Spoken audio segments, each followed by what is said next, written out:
All right, now we're home and we're kind of back to normal. Also, this is Dippin' Dot. Everybody say hi. So, heading over to a Web3 event.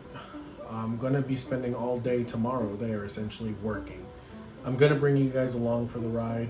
I do hope that you enjoy the content. I don't know if I should go live on TikTok or YouTube.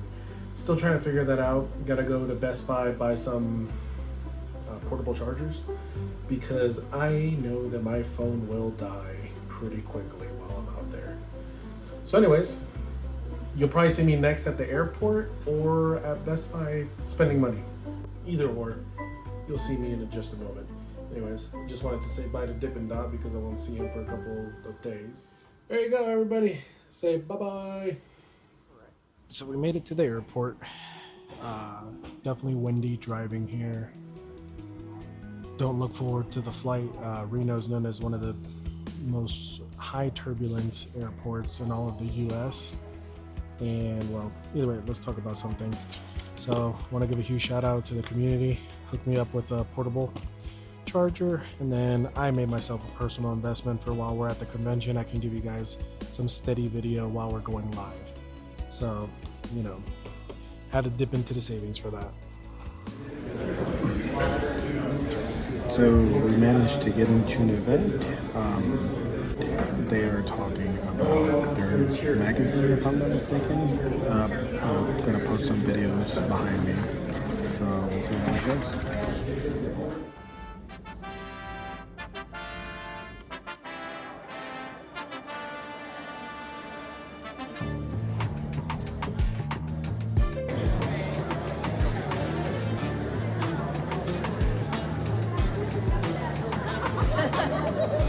Sorry, no, you're fine. Oh, I see. So you're actually doing the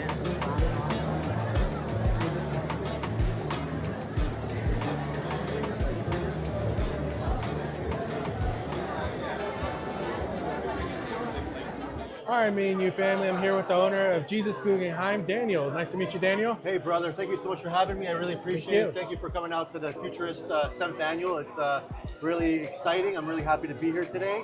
And over here today, we're presenting the painting, which is called From Sticks and Stones, We Made Phones. I love it. Because didn't we make, that's what it is, right? Yeah, we made phones from sticks and stones. We made phones from sticks and stones. And this is a painting made all out of electronic waste, e-waste. It's featuring all kinds of Apple products from the last 15 years. Different cables, going all the way back to Firewire 400. Wow. Her thumb has a thumb drive on it. And at the bottom, you have a depiction of the story of evolution. And I see you have the phone in the hand. You got the phone in the hand. You know, we went from spears to phones.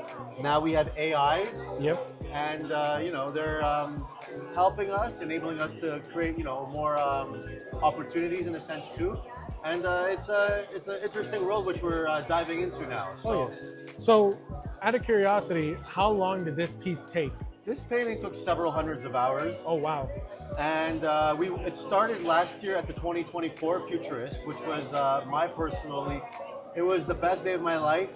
So anyone watching this, you got to come to Futurist, whether it's in Miami or in Toronto. It was the best day of my life, one of the best days of my life. There's not too many of those. I'm still waiting to find out if they're going to do a West conference over like in California, maybe in the LA region, especially with Silicon Valley being there. That would make sense. But what I wanted to highlight was specifically the reason why it was one of the best days of my life was because I was never in a room with so many people that were optimistic about the future. Yes, that is true. Because there's been a lot of roadblocks. People think that we've hit a peak of technology or a peak of innovation.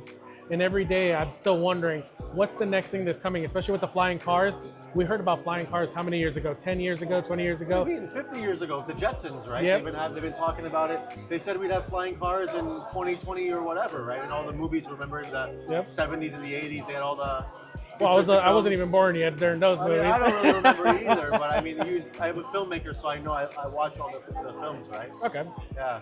So now, after this piece gets, are you planning to put it in a museum, or is it going to be a commission piece that you're planning on selling? My goal is to sell the painting. Okay. And I've had different collectors. Speaking of museums, one of the most notable collectors of mine is from the Guggenheim Museum. He's Charlie Munger's son, actually, Philip Munger. So, it's a very well-known name in the, the financial world. Yes. But he was a great collector of mine, a good colleague of mine, friend, and he actually, purchased some of my largest earlier works when I was in my early 20s. Oh, wow. And, I'm going back to New York in a few weeks. I got a present for him. His father passed away, Charlie. Okay. Well, At condolences 100 there. just last year, 2024. And, I plan to sell my work and put it into museums. That would be great. If there's any museums out there that are interested in this painting, Oh, yes. it's definitely a part of history. Over 100 contributors from the space of crypto technology, Web3, participated by taking a staple gun, my signature staple gun, and putting a staple into one of the wires here. So that's how it started. These gold foils, I was actually curious what the gold foils are. What part of the iPhone is that? That's not a part of an iPhone. Oh. I wish it was. I wish I melted it down and then I extracted the gold and then I layered it out. and There then- you go. Yeah, that's 24 karat gold leaf. It looks nice and it's better than imitation leaf. The 20 gold always it keeps its luster. Yes. So. Yeah, So but that's a good idea, right? We should start getting into smelting the gold, and it doesn't hurt. It'd be something new that you can use as a different creative process. Crazy, man. If I could get it, collect the technology and then extract the gold from it, There's some blacksmithers, and I'm pretty sure there's some blacksmithers in the Web3 space that would be more than happy to help you out in that process too. Yeah, that'd be incredible. Oh my God, what a process. I know. So your artwork, is there a place where you have considered to put it as an NFT where people buy your NFT and then they get the art piece, or is it strictly just your website? It's my website, which is steepdaniels.com, STEEP Daniels.com. I'm also on social media, Steep Daniels or Jesus Guggenheim, both work. And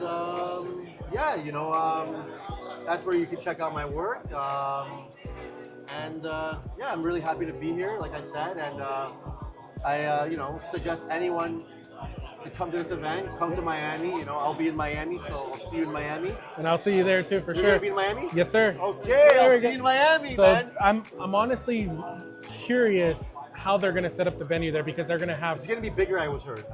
That's what I heard too. I want to make a big e-waste project in Miami. So are you going to just make one from starting out while in Miami? I think I'm gonna start working on it. Okay. I'm gonna go there in November to Yes. get ready for October, and I'm gonna prepare some kind of big thing, and then maybe it'll be multiple pieces, and then I'll have people adding. I'll have multiple staple guns, and people will just be like. "Ah, ah, ah, ah." Since you use phones, are you going to use a different piece of technology for the next possible piece? Do you have an idea? Well, I mean, we could always go with laptops. Laptops are constantly changing. It's and they have a little bit of more crazy components on them. Right. Yeah, we could use laptops. I mean, some of these this screen over here. Yep. This was actually this thing over here is from the 27-inch IMAX screen that has the box. Yes. It's the box. That's all in one. Yeah, well, it's not the actual screen, it's just the packaging. Okay. So I bought a 27-inch IMAX screen, and the packaging had really intricate designs on it, right? That they advertised, this is how your screen could look like. Right? Yes. The screensaver, essentially, right? Okay, that makes sense. And so I cut it up and I formed it into this, and it's kind of coming out of this phone, right? This phone is And then slowly, it's kind of coming out, it's kind of this. it's almost like a river flow almost. A little Yeah, bit. like a river flow technology with cables, past meets the future and present, and I got it. We started out with making fire.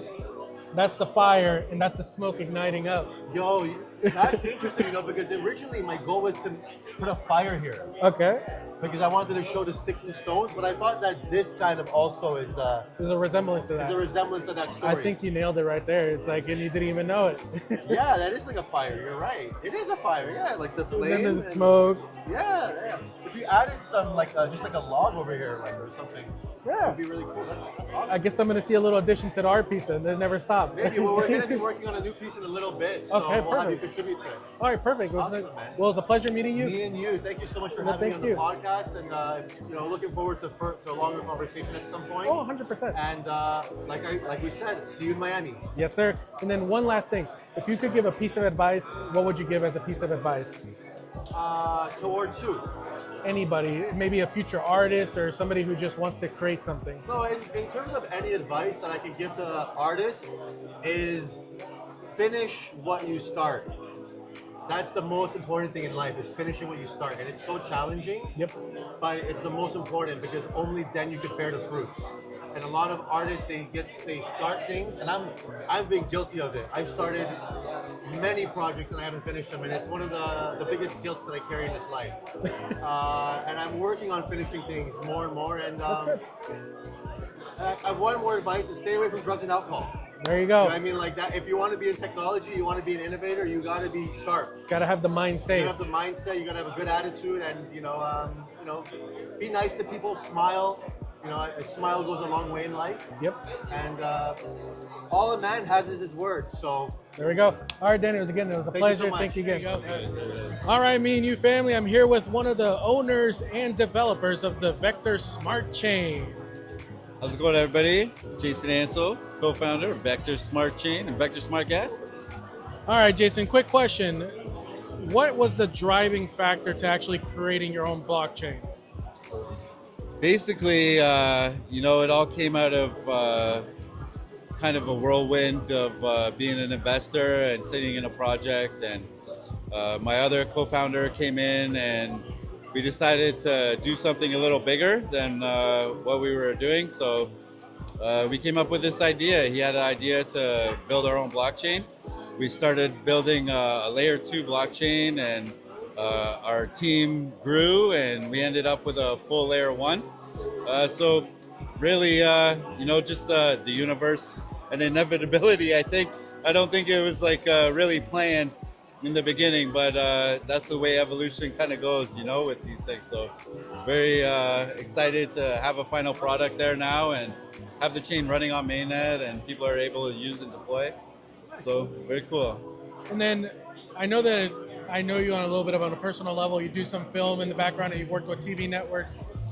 Is there a way that you're going to try to bring TV networks and media into the blockchain? Have you thought of that process? Yeah, that's something. So I do have a background in film and television, and I've been thinking, about this quite a long time. There's several ways to kind of utilize blockchain for film and TV. One, obviously, for data storage and distribution, and the other is, there's things like royalty payments and licensing fees and all that kind of stuff.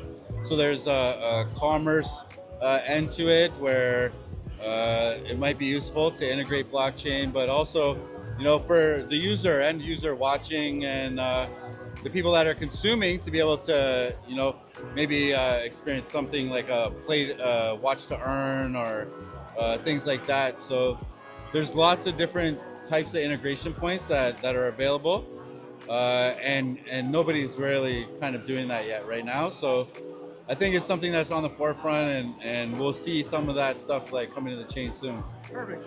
And then just because everybody knows you from the blockchain as the developer, as a co-founder, what's something that they don't know about you, Jason, as a person? Like something that you haven't told them, maybe like a little fun secret, like something that is different to kind of give them a little bit more of an insight of who you are. I take baths, not showers. I give a lot of respect to him for that one, because honestly, a good bath is always good. It kind of brings you back to the medieval times where they used to just have bathhouses for everything, huh? Well, I find it's too noisy in the shower, so you can't think. And regardless of if I stop typing on the computer or sitting at the desk, my mind is constantly working on what the next step is, what the next process is. So more for meditative purposes, but less about my hygiene and More about inspiration for yeah, the next step. yeah. So would you say that it kind of falls under like Run DMC, like Rev Run when he used to be on his TV show in the bathtub, Yeah, talking some inspirational quotes? Exactly. That's awesome. So let's end it with trying to teach the general public, like, you know, there's people getting into Web3 space, there's people that are getting into innovation, or even a film artist. What's a piece of advice that you give them to start their journey in whatever access point that they're trying to go into? I think the biggest thing is doing your own research, not really taking everybody's opinion for you know, don't let other people's opinions stagnate your decisions you're making. You need to make your own informed decisions, and you can only do that by spending a lot of time looking into things like you would with any kind of hobby or interest. You know, like my interest is crypto and blockchain, so I stay up to date with the news and the technology and you know, the markets and how things are going. So if that's something you're interested in, you know, those factors are all something to look at. And as a developer of Web3, it's you know, it's a playground, really. So if it's what you like to do, then it's something that you should do, right? And that's kind of how it is, you know, with anything in life, I think. Awesome. All right, well, I appreciate the time. Thank you again, Jason, and I look forward to seeing what's the next steps of Vector Smart Chain. Awesome, thanks, man. Appreciate it. Alrighty, Me and You podcast. I'm here with the owner of. Well, I'm not the owner, but I was so close. but I am a marketing support here for Silent Swap. Okay, and he's another support as well. Yep, so he's our B2B specialist. He helps make partnerships with businesses and integrate Silent Swap into their products. And how long have you been involved in the project? I've been here about 3 weeks. Oh wow, how do you like it so far? It's really good. Can't say enough good things about the ownership, Toshi. He's well known in the crypto space and just a really good founder who supports his team, and he's building a really great product here. So. Awesome. Now, for somebody who's new to crypto, how would you break this down to them as a tool for them to just have immediately when they get into crypto? Yeah, absolutely. So if you're new to crypto, maybe, you know, hopefully you have a decentralized wallet, hopefully you have a MetaMask, a Phantom wallet, or whatever one of those wallets are, and you have funds on those wallets. Now, anytime you send funds to someone else, they're going to be able to see your whole wallet. They're going to know every transaction you made in the past and every transaction you made in the future. A lot of people don't like that. You may not like that. If you become a big holder, it could put a target on your back for nefarious activity. If you're a business, you don't want everyone knowing every single one of your business transactions, like employees knowing each other's salaries, things like that. And so through Silent Swap, you can basically transfer funds from one location to another privately and retain your privacy during that whole thing, so that they cannot no longer track what you've done on the blockchain. Okay. And then the one thing I like asking people is, you know, you say you're not the owner, but you're somebody that's working and you're very passionate about it. What's something that you would like to see done within the business revenue? Like maybe one of your ideas that you would like to see be supported or onboarded into the project, maybe.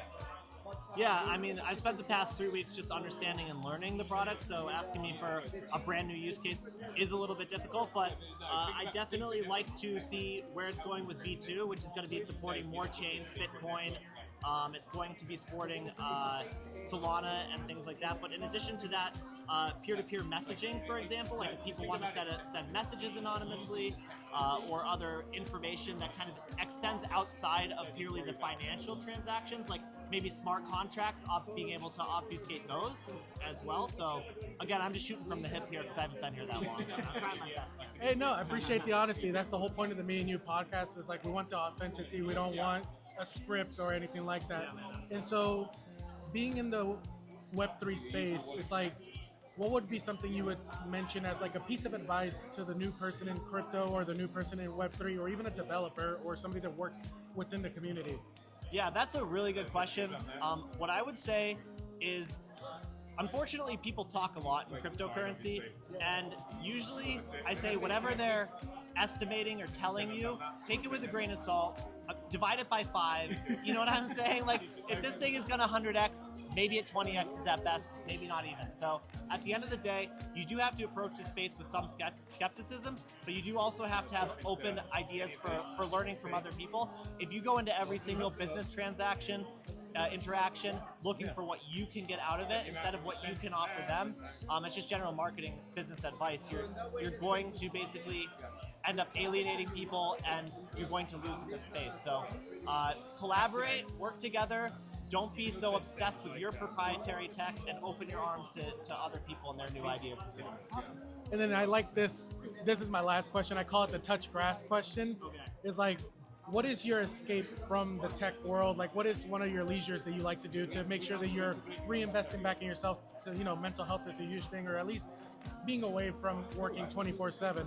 Yeah, I'd love to say my family, but my kids and work, my wife and kids are obviously a lot of work as well. But I'll say lifting weights, man. I put a home gym in my basement right next to my computer. So although I can't get to the gym because I'm online all the time, hey, I can go hit a set of bench and I can interview a project and then I can do another set of bench press, you know? So like at the end of the day, lift heavy weights and go for a run and be healthy physically. And that's going to help your mental health more than anything else ever could. All right, well, I appreciate the time, brother. Thank you. Appreciate you. Here with the owner of No ID Pay, and let me tell you, they have smart advertisement because there's a stop sign on there. It makes you stop, it makes you look, and honestly, they've had a line that I've been waiting for to talk to him. So I'm going to start off by introducing. I'm Ryan Pact, and Sandy. Nice to meet you. So what inspired you to actually start this project up? so honestly, it's just all the red tape and the challenges because 99% of the population is not on crypto. They will be one day, and might as well make it as easy and as seamless as possible. So I see that you were mentioning to one of the other people that were asking questions about no ID involvement. Is that because you're trying to keep the Web3 space, as how they say, decentralized? Is that the whole purpose of the no ID? I really think that's the core thing, which is sort of getting away as time goes on. You have these big corporations, coming in, buying these companies up. But essentially, if you're under a certain threshold, you can do a light KYC instead of doing the photo, face, selfie, and all this Might as shit. well ask for your blood at that point. Yeah, and people don't want to do that. That's why 70% of users drop out during the sign-up process. So it's just, focus really is on the actual utility of crypto, which I think is getting lost as time goes on. So. Do you think it's more primarily because there's constantly new crypto, new blockchains coming out consistently, or do you think it's more of like what security features they're expecting they're supposed to have when it doesn't really need all these security features? Honestly, I just think it's just complicated. There's tens of thousands of different cryptos and staking, and then all these words and blah blah blah. Like, it's just, end of the day, I want to send money from A to B. Yep. That's it. I want to have the simplest interface, and I want to do it as fast as possible without all the BS, right? Yep, that's perfect. It's like you want your money that you've earned, you want it now. That's it. Yeah. So it's like, and this is all on chain, so there's no placeholders, there's no lockouts. It's just, it shouldn't be people's business. And that's the end of the day, while complying fully, which we do, of course. What chain is it on?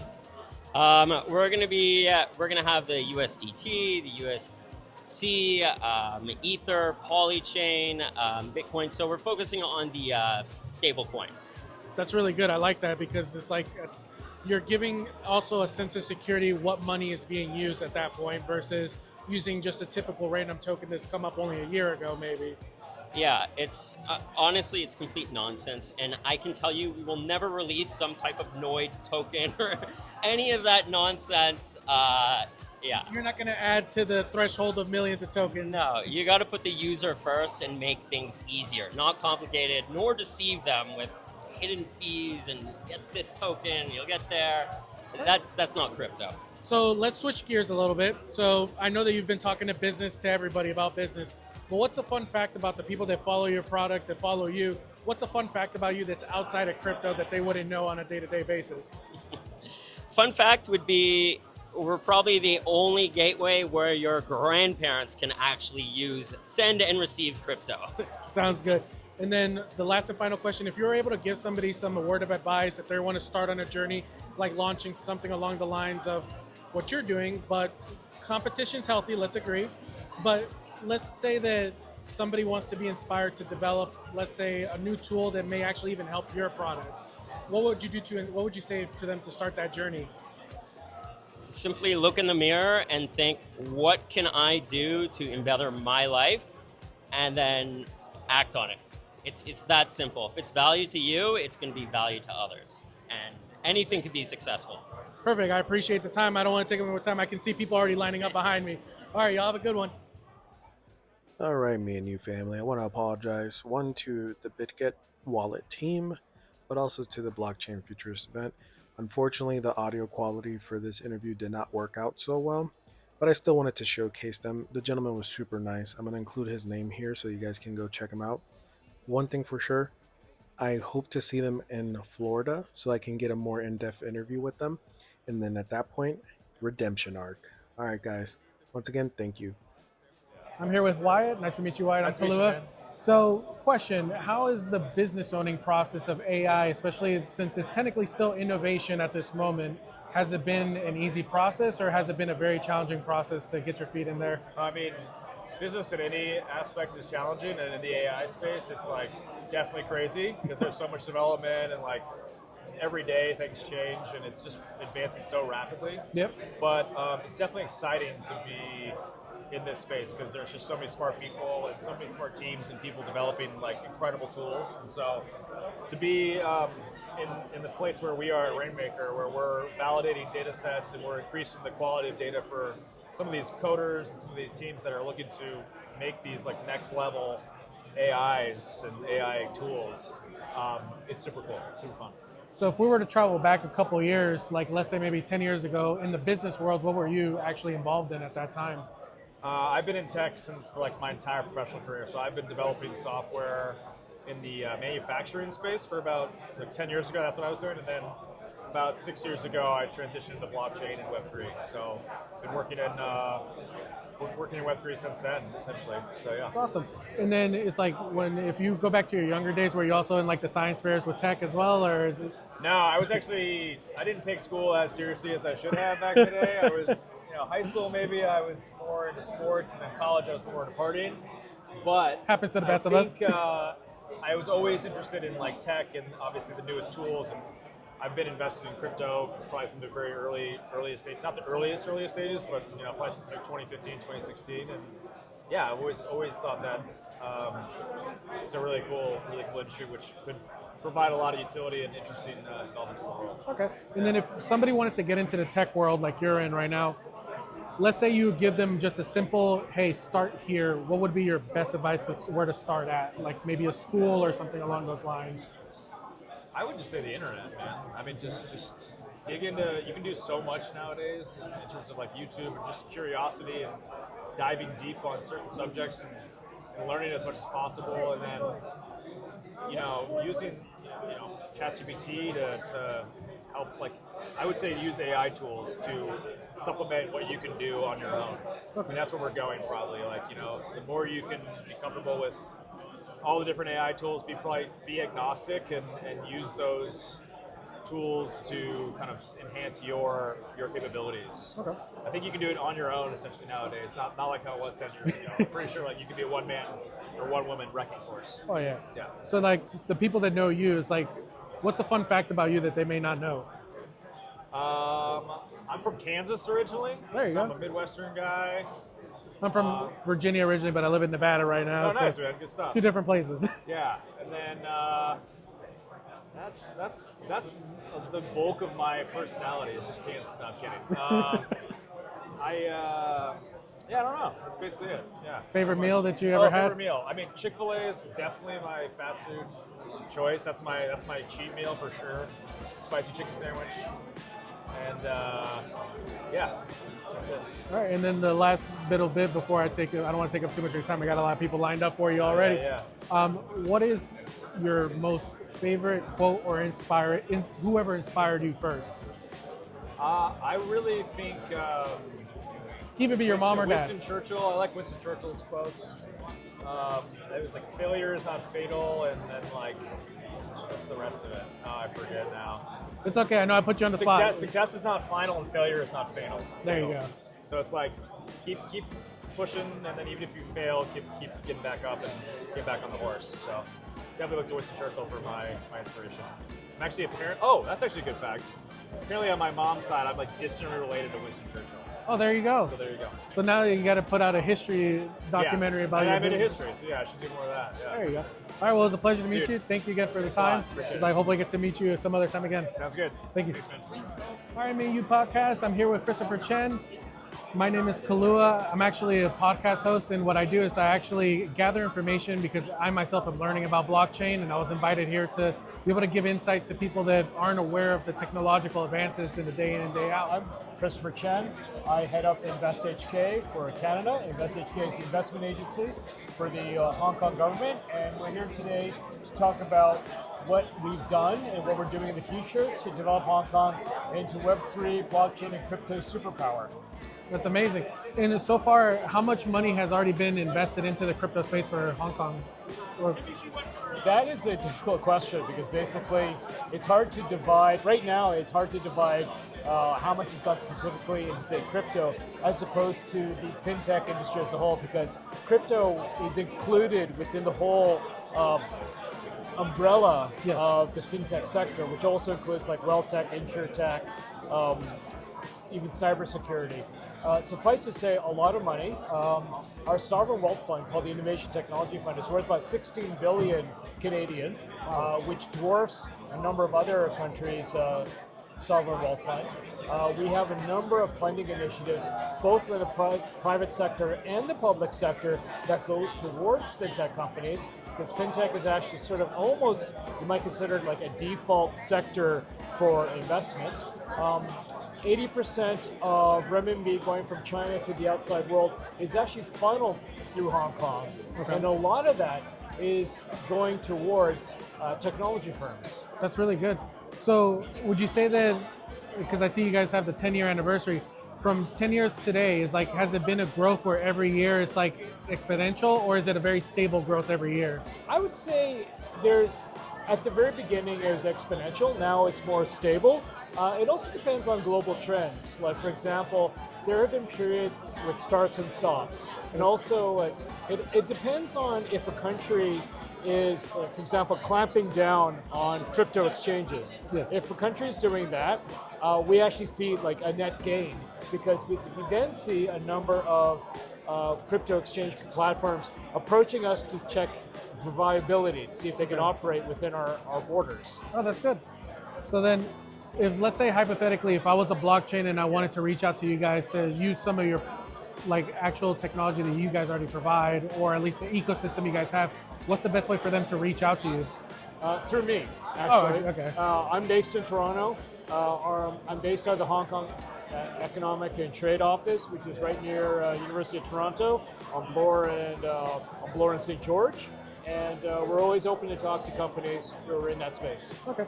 And then just like giving back to people, because every day we learn something new, and I think it's fair to give back to everybody else. What's something that you would encourage somebody to either explore or learn within the space that your profession is in, and what's the first step that they should take? Actually, even though I represent the investment side and the commercial side of the Hong Kong government, I actually would recommend that people just get on a plane and visit Hong Kong as a tourist. Most people have absolutely no idea how dynamic and how incredibly dynamic the jurisdiction is. Okay, that's for sure. And then, when's the best time of year if you want to be a tourist per se?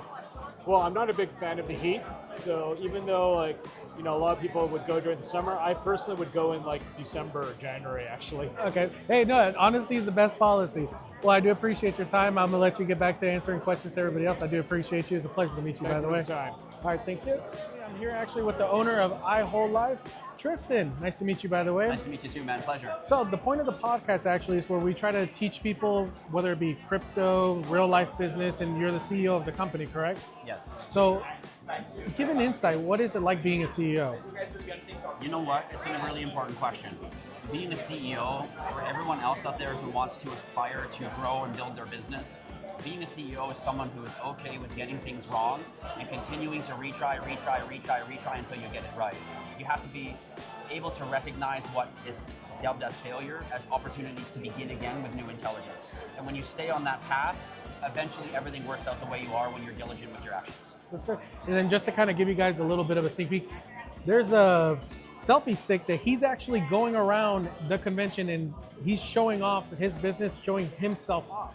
It's like, not many people do that nowadays. It's like, once you're in a CEO... I'm not just a CEO of iHuddleLife, I'm also a social media influencer. So you guys can follow me on TikTok at iHuddleLife. There you I go. have somewhere around 250,000 followers-ish.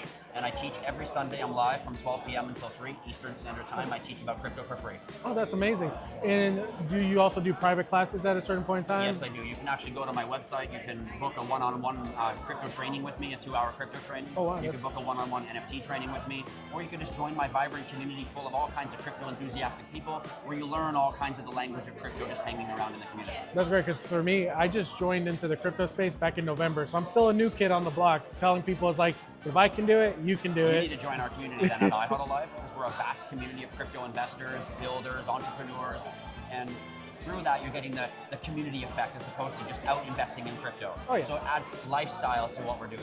That's good. I'll definitely join in. It's like after our little interview here, I'll make sure to join in, because for me, what your network is the best thing that you can have in crypto. What I noticed, because For sure. somebody knows somebody, and when you find out something about that person and they give you the next big thing, you're like, I'm thankful I knew you when I met you. If you already have a community that big, that means that you're constantly getting information about the space that one person individually can't get all the time. That's right. So one last question, and then because I want to make sure that you had to be able to attend everybody. So what's a piece of advice that you would give, let's say, somebody who wants to start their journey in crypto or even in business, trying to link it into crypto? Because there are businesses that want to get into crypto space. What would you say is their first steps? Well, first of all, if you're an individual or in business, you should be getting into crypto. It is the revolution of tomorrow, so it's time to get on board. And the first thing that you need to do is you need to approach it with caution. You need to approach it with intelligence. And what I mean by that is you don't run into the crypto space, what crypto do I buy? You go into the crypto space and you learn, how do I buy crypto? How do I store it in an offline wallet? How do I get myself educated, because it's my finances and I want to make sure I'm doing it right? And those are really the first steps you take, is paying attention, learning, reading, researching, and then you start taking baby steps as far as getting involved into the blockchain and Web3 space. And I was just gonna put a shameless thing that I did in crypto. I just went full force, and I started off in Ethereum. Back when the fees were like $20, $30, that's when I found out what a fee was, a gas fee. When I paid $40, I was like, what happened to my $100? Why is it only 60? And so forth. And fortunately, with the upgrades we've had with Ethereum, we don't see that anymore. And there will be more upgrades in the future. Eventually, we will see a future of feeless transactions. That's amazing. Well, it was a pleasure to meet you. Thank you again for the you so time. much. I look forward to actually joining in the crew and being able to learn more about you Follow guys. us at iHuddle Life, man. Thank you. Thank you. All right, Me and You podcast. I'm here with the owner of the CDKL Word Piece Through Trade. And sorry, my grammar is terrible. That's why it's called Me and You. I can't say it. So, can we start off with your name? Yeah, my name is Arai Beckman. All right, perfect. And what inspired you to actually start this project from the ground up? Thank you. That's a great question. So humanity inspired me. I think humanity is amazing, and we think that there's such beauty out there throughout the world. In all of humanity, there's art, there's culture, and there's so much more that we can do together. And one of the greatest limiting factors that we've had to date is the technology that allows us to connect through commerce. So that's why Web3 and blockchain so popular. You know, Bitcoin kicked it off, the OG, right? And it taught us all about it. USDT, many would say, created the actual value for BTC because now we have liquidity. And what we've done is we spent the last 4 years being led by academics and researchers at multiple universities in Southeast Asia, building our very own layer 1 proof of work, which is called Peace Through Trade. And it's AI integrated. It's one of the world's first fully AI integrated blockchains, to the point where it's human centered and it's very energy efficient. So do you guys have parameters set for the AI? Because this is always a concern in the AI world. For real. Will it ever go rogue? Make sure it doesn't eat us, right? So it's human-centered, so absolutely. And the beauty of this efficiency that the AI is really actually doing, it's turning the blockchain into a self-healing mechanism. And then it's so efficient now that instead of needing a very expensive mining machine for Bitcoin, you can actually become a miner right at home just by downloading the Zakiel wallet. And on your computer, you can just click the button and start mining Zakiel. So how much power is it typically absorbing just to do that? It's a great question. The actual specifics are mapped out in like the technical specifications of our documentation. But basically, you're gonna have your own computer probably still, right? Probably not gonna throw away your laptop at home. So the cool thing is now we're gaining access, we're growing the nodes, we're growing the global proof of work network. And we're, hopefully we're enhancing the freedom. So I'm a gamer. I like playing video games on my computer. Can it still mine and not interrupt my gaming? That's a great question. You know what? I want you to start doing it. Let me know. Okay. But I think the answer to that should be yes. And obviously, if you're excited about it, it's so efficient. you're actually earning less because it's so easy for this blockchain. But I'd be curious to talk to you later on and see how it's gone for you. Oh yeah, because gaming computer, if we lose even a little bit of performance, we run away from whatever it is. Well, you'll have to let me know. You might want to turn it off at that point. You never know. You'll have to get back to me on that one. Oh no, 100%. And then one last question, actually. So, if you were able to be given an opportunity to, let's say, inspire a young you again to do things all over again, what would be the message you would give him, or just give yourself? Well, thanks for asking. I would say follow what you love. Do what you love. And, I feel that the universe is very supportive. It's very hard to pursue one's goals and dreams initially. I personally believe that the universe rewards courage. So stuff's scary, it's hard, but if you stay the course and you're doing what you love and you feel very inspired by what you're working on, the answers can and will and the solutions will present themselves. All right. And I know that since, being a face of a business and also a project, people know you as the face, but what's a fun fact that they don't know about you that you might want to be sharing with them? It could be that you like jacuzzis all the time. It's a good question. I have recently turned 40 and I love birds. Perfect. What's your favorite bird right now? Parrots. It's pretty cool to see them in nature. Have you ever trained one? No. I wouldn't want to take them out of nature there. It's so beautiful. It's funny because, they say when you turn 40, you're going to get into bird watching. It's a real thing. You start looking up at birds, appreciating them a lot more. So now all you're missing is the face tattoo and... Probably not going to go that route. Probably not. I have remained, without that to date. But yeah, it's just, I think the whole point is that humanity is inspiring. And I think that this technology, it's allowing us now to take a paradigm leap forward, right? Really evolve how we've been doing things today. The market, though, has been waiting for really genuinely trustworthy things, right? There's been a lot of pump and dumps. There's been a lot of rug pull. This project has pursued the legal standards of Singapore. And so it's legal. It's actually been approved recently for its very first license, which is pretty cool. And so it's something that we put a lot of work and effort into. And you can check it out, learn more about it at zdkl.online. And I'm sure you can provide them with a link. Oh, 100%. Where they can find more. Oh, yeah. Well, it was a pleasure to meet you. Thank you. Sir, God bless. Pleasure meeting you. I will catch you, and I will tell you about the feedback. The gaming performance. Yeah, that'd be great. Thank you. All right, me and you family. I'm here with the co-founder of the ZDKL project. Hello, I'm Kylea Beckman. I do have a quick question. How is it being a woman in Web3, but at the same time, how has the process been being a woman innovating something? Because literally, men, let's be honest, men have also been dominating a lot of spaces, and we want more women. Well, at least I do, because I believe that women should actually have the same amount of power as a man should in any business. And so the podcast, we empower women. So I want to actually get your insight on how that feels being an actual co-founder on something amazing like this. Thank you so much for this question. I've been waiting for this question. Hey, I'm glad. That means I did something right. Honestly, I'm blessed with such an amazing team that, I was talking about this with my partners, and because I was approached to do a panel for women here at Eat Woman, and the questions, it was about how to wear a crown or being a boss, and it's like, and I talked to my partners about it, and they're like, honestly, we don't really see sex, and that was so refreshing for me. They don't really. I work with such amazing people. I really truly love them, like my husband, and also our other partner, like a brother, and so I actually don't experience any prejudice based. I feel very respected in my circle. I don't have to. It's not ever a fight to be heard or to express.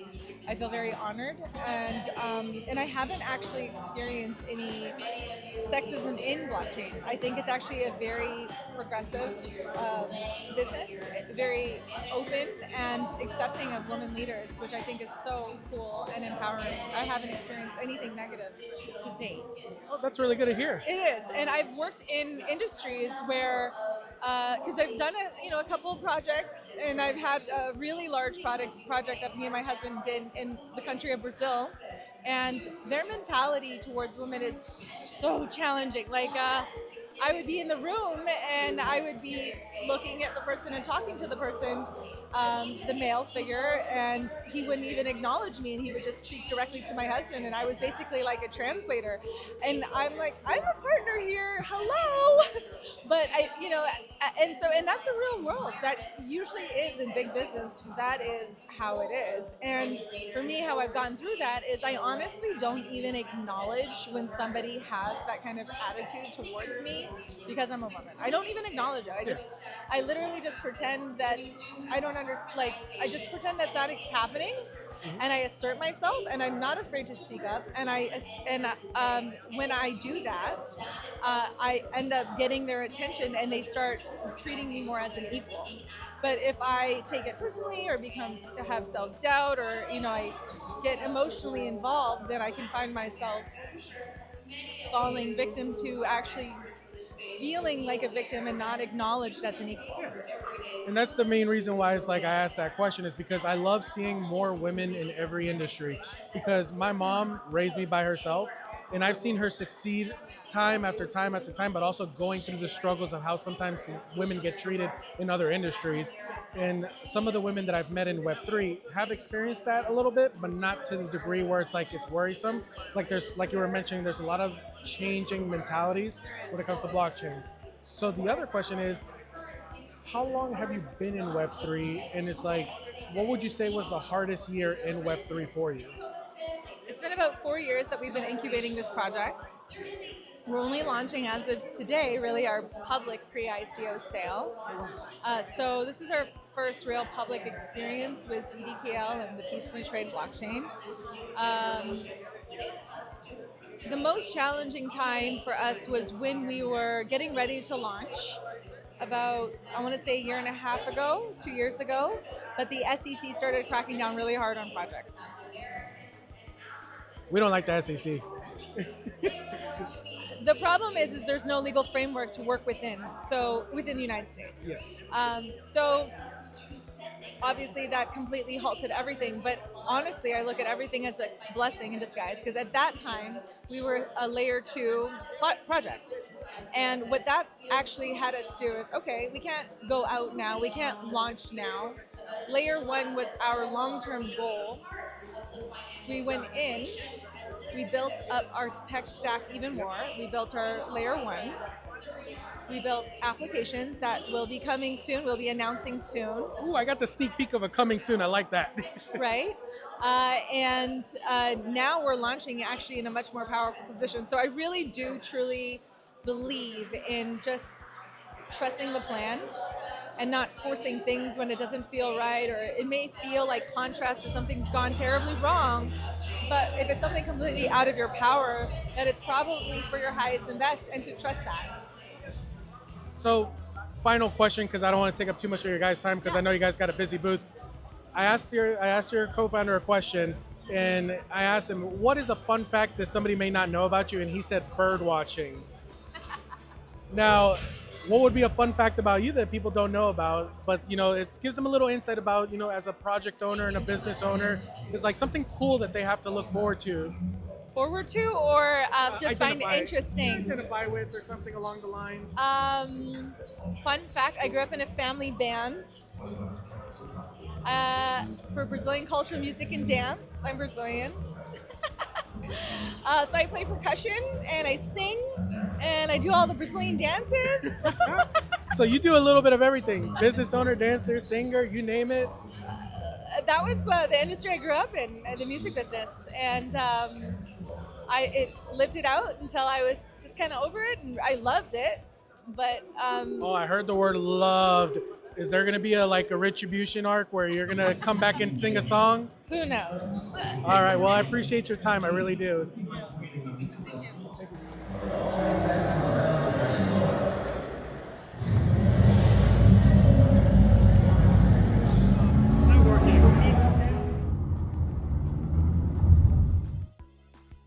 Good morning, me and you family.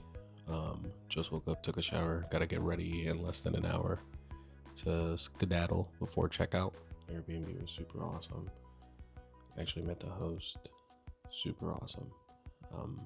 Definitely gonna include the link below for the Airbnb so that you guys can check it out in the future. Honestly, I would do yesterday all over again. Got the opportunity to interview CEOs, got the opportunity to interview project owners, got to interview just people in marketing, and also just interview regular people. So it was definitely an experience.